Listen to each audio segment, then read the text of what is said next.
go back to something that you mentioned just with regards to your children, because that's something that's been in the headlines a lot as well. And TMZ just reported, I think it was a couple of days ago, that during a custody hearing. You can say the TMZ news.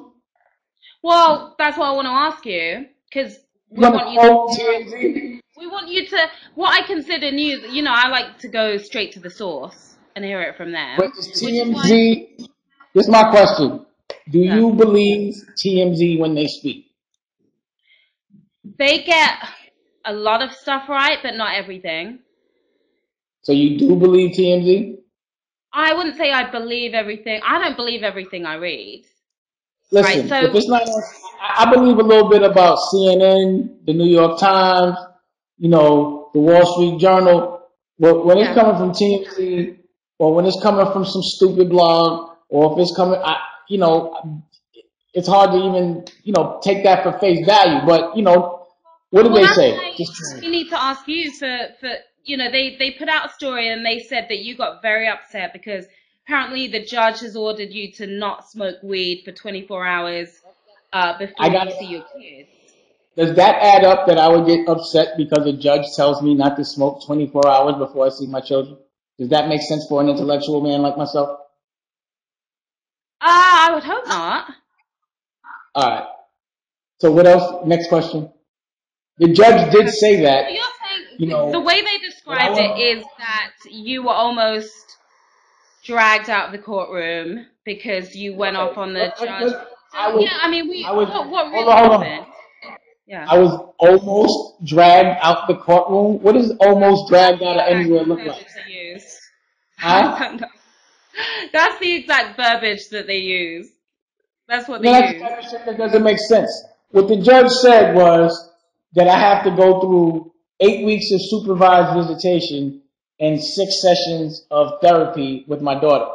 And from that moment on, I'll be able to have normal visitation without it being interrupted, because that was what I was fighting for, just like I had to fight for that with my son, Boogie.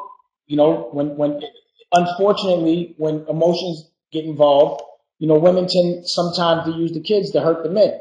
And I'm sure a lot of men can relate to that.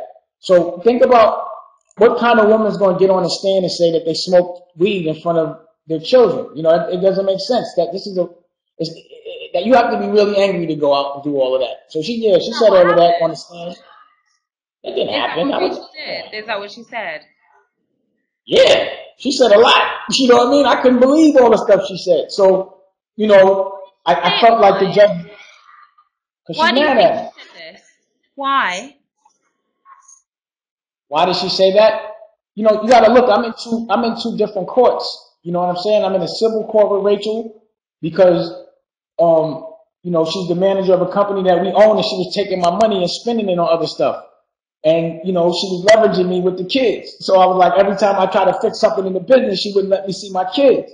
So I had to go to court about that. So now it's all coming out. It's a due process. You know what I'm saying? But you got to remember back. You remember back when I was fighting for Boogie and his mom was bugging out, telling Wendy Williams all kind of stupid shit? But I ended up with custody of him, right? I ended up raising my son. So that's how I know the newspaper's crazy, because I remember going through this before. So I didn't have to get dragged out. I didn't get upset. None of that shit happened. You know what I'm saying? I was just wanting to know the information the judge was saying, but it wasn't no yelling. There wasn't none of that. I'm actually happy with the outcome of that, because after I do all of those 8 weeks, can't nobody tell me I can't see my kid. And now we're in front of a judge. So once you're in front of a judge, you can't cheat no more. You can't tell me I can't see my kid no more just because you mad at me or because you don't like what I'm doing. You understand what I'm saying? So we had to get it all out in front of a judge. Sometimes you got to do that. I wish I didn't. And I even feel funny talking about my personal business, but it's out there. You're asking me the questions, like, what can I do? But, I wish things were different, but I don't think I go through anything that, the average man doesn't go through. It's just they put my shit in the paper.